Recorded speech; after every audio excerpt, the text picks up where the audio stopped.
श्री शिवायम नमोस्तुभ्यं भक्तों, आप सभी का बहुत बहुत स्वागत है हमारे channel mom with Gyanvi official पर। और आज हम आप सबको बता रहे हैं कि इस बार साल का सबसे लंबा चंद्र ग्रहण लगने जा रहा है और यह चंद्र ग्रहण होली के दिन ही लग रहा है।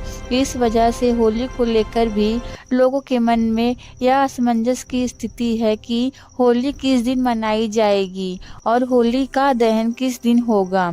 इसके साथ में साल का पहला चंद्र ग्रहण हमारे भारत में दिखाई देने वाला है। इस वजह से इसको लेकर और बड़ी चिंता लोगों में दिखाई दे रही है। इस बार होली के रंगों के साथ आसमान में एक अलग ही सी हलचल भी देखने को मिलेगी और इस बार लोगों को होली खेलते समय एक डर जरूर रहेगा कि कहीं इस चंद्र ग्रहण का असर हमारे ऊपर ना हो जाए। होली और चंद्र ग्रहण का एक ही दिन होना हमारे लिए एक बहुत ही बड़ा संयोग है, क्योंकि आप सभी लोगों ने देखा होगा 17 फरवरी के दिन ही साल का पहला सूर्य ग्रहण लगा था, पर वह हमारे भारत में नहीं दिखाई दिया था और इस सूर्य ग्रहण के 15 दिन के बाद ही साल का पहला चंद्र ग्रहण लग रहा है। पर यह चंद्र ग्रहण हमारे भारत में दिखाई देगा और इस चंद्र ग्रहण का असर भारत में रहने वाले सभी लोगों पर पड़ने वाला है। अब हम सीधा मुद्दे की बात करते हैं कि इस बार आपको होली कब मनाना है और होलिका दहन कब है। होलिका दहन 2 या 3 मार्च को कब होगा और रंगों वाली होली 3 या 4 मार्च को कब खेली जाएगी।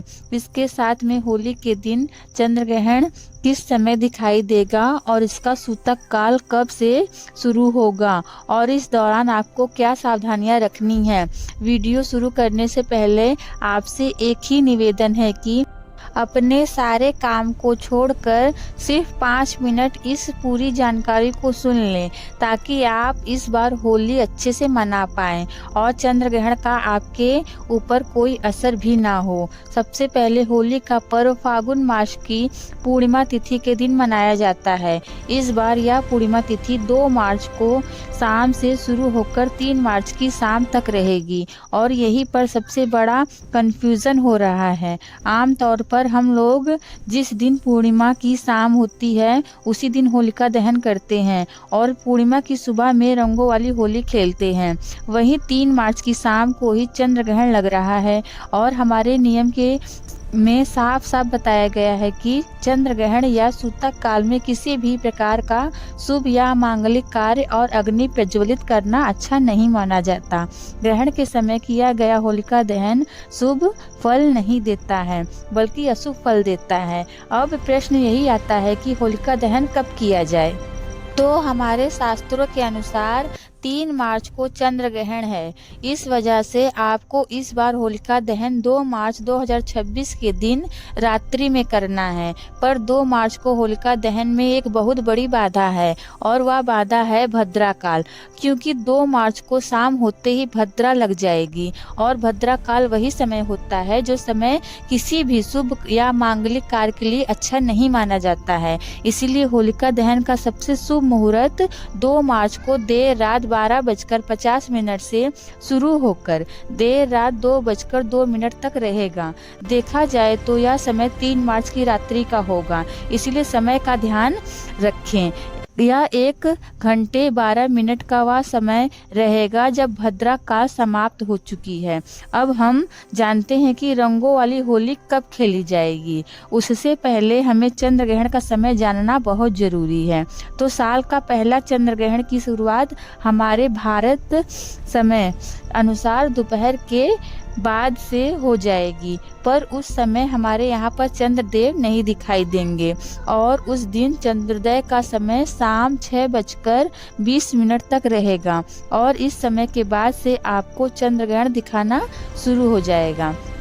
और भारत में चंद्र ग्रहण का आपको आखिरी का हिस्सा देखने को मिलेगा, क्योंकि इस समय तक ग्रहण अपनी समाप्ति की ओर होगा। और 3 मार्च को चंद्र ग्रहण शुरुआत दोपहर को 3:32 से हो जाएगी और चंद्र ग्रहण की समाप्ति का समय लगभग शाम को 6:05 तक रहेगा। हमारे भारत में यह ग्रहण सिर्फ 20 से 25 मिनट के लिए ही दिखाई देगा, पर यह हमारे भारत में दिखेगा। इसीलिए इस चंद्र ग्रहण के सारे नियमों का आपको पालन करना होगा। चंद्र ग्रहण का सूतक काल हमेशा 9 घंटे पहले से शुरू होता है और इस हिसाब से साल के पहले चंद्र ग्रहण का सूतक 3 मार्च 2026 को सुबह 9:39 पर शुरू हो जाएगा और सूतक काल की समाप्ति ग्रहण की समाप्ति के साथ ही में होगी, यानी कि शाम के 6:45 पर ग्रहण भी समाप्त होगा और सूतक भी समाप्त होगा। सूतक काल में भी सारे शुभ और मांगलिक कार्य करना वर्जित है। इसमें पूजा पाठ नहीं करना चाहिए और ना ही भोजन बनाना है और ना ही खाना है। यह सारे कार्य ग्रहण के सूतक काल से पहले ही आपको करने होंगे। इसके अलावा सूतक काल से पहले ही आपको तुलसी पत्र भी तोड़कर खाने पीने की चीज़ों में भगवान वाले जगह पर जरूर रख देना है। इसके अलावा सूतक काल में और ग्रहण काल में कैंची, छुरी, सुई आदि का प्रयोग करना वर्जित माना गया है। सिलाई कढ़ाई भी ना करें। सूतक काल और ग्रहण के समय सिर्फ भगवान के नाम का ध्यान करें और घर के बाहर नहीं निकलना है। इन सारे नियमों को गर्भवती माता बहनों को विशेष रूप से ध्यान रखना है और इस समय आपको एकांत में बैठकर भगवान का नाम लेना है। और सूतक से पहले ही गर्भवती माता बहनें अपने पेट पर गेरू का लेप लगा लें या गाय के गोबर का लेप भी आप लगा सकती हैं और चंदन की 3 लाइन भी खींच सकती हैं। इसके ग्रहण का कोई प्रभाव आपके बच्चे पर नहीं होता है। अब हम आपको बताते हैं कि इस बार रंगों वाली होली कब खेली जाएगी। कैसे होलिका दहन की अगली सुबह हम हर साल रंगों वाली होली खेलते हैं। इस बार हमने 2 मार्च की मध्य रात्रि में होलिका दहन किया है, तो उस हिसाब से 3 मार्च को हमें होली खेलनी चाहिए। लेकिन यहाँ पर 3 मार्च को सुबह से ही सूतक शुरू हो जाएगा और शाम को ग्रहण लगेगा। इसीलिए इस दिन हमारे शास्त्र में होली का पर्व मनाने की मनाही कर रहे हैं, क्योंकि ग्रहण के दौरान शांत मन रखना चाहिए और भगवान का नाम जप करना चाहिए। इसीलिए इस बार रंगों वाली होली 3 मार्च को नहीं बल्कि 4 मार्च को 2026 दिन बुधवार को खेली जाएगी। इस दिन ग्रहण भी समाप्त हो चुका होगा और पूर्णिमा तिथि भी समाप्त हो चुकी होगी और चैत्र महीने की शुरुआत हो चुकी होगी। इसीलिए इस बार पूरे भारत में 4 मार्च को ही रंगों वाली होली खेली जाएगी। अब हम जानते हैं कि यह चंद्र ग्रहण कहाँ कहाँ दिखाई देगा।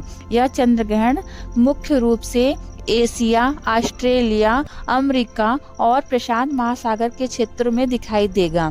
ज्योतिष के अनुसार यह ग्रहण सिंह राशि और पूर्व फाल्गुन नक्षत्र में लग रहा है, यानी कि जिन लोगों की सिंह राशि है उन्हें इस ग्रहण के दौरान थोड़ा संभल कर रहना होगा। अब जैसे ही 3 मार्च को ग्रहण की समाप्ति होगी तो उसके बाद आपको कुछ नियमों का पालन जरूर करना है। जैसे सबसे पहले गंगा जल मिले जल से स्नान करना है और अपने पूरे घर में गंगा जल का छिड़काव करना है। घर में नमक का पोछा लगाएं और जो कपड़े पहने हैं उन्हें दोबारा ना पहने। इसके साथ में अगर आप लोगों को होलिका दहन की राख से कोई उपाय करना है तो या प्रसाद लेना है तो उस जगह पर आप 3 मार्च को ग्रहण के सूतक काल से पहले ही होलिका की राख को उठाकर ला सकते हैं और प्रसाद भी ग्रहण कर सकते हैं। चंद्र ग्रहण के दौरान भगवान का नाम जप करने का हमें कई गुना बढ़कर फल मिलता है और चंद्र ग्रहण की समाप्ति के बाद ऐसा नियम है कि दान पुण्य करने से हमारे ऊपर चंद्र ग्रहण का कोई असर नहीं होता और हमें इस दान पुण्य का कई गुना बढ़कर फल मिलता है। इसलिए ग्रहण की समाप्ति के बाद दान पुण्य जरूर करें। वैसे तो हमने आपको चंद्र ग्रहण के पहले ही आने वाले चंद्र ग्रहण और होली से जुड़ी हुई सारी जानकारी आपको दे दी है, पर अभी भी अगर आपके मन में इस साल के इस होली चंद्र ग्रहण को लेकर कोई भी प्रश्न है तो वह आप हमको कमेंट करके पूछ सकते हैं।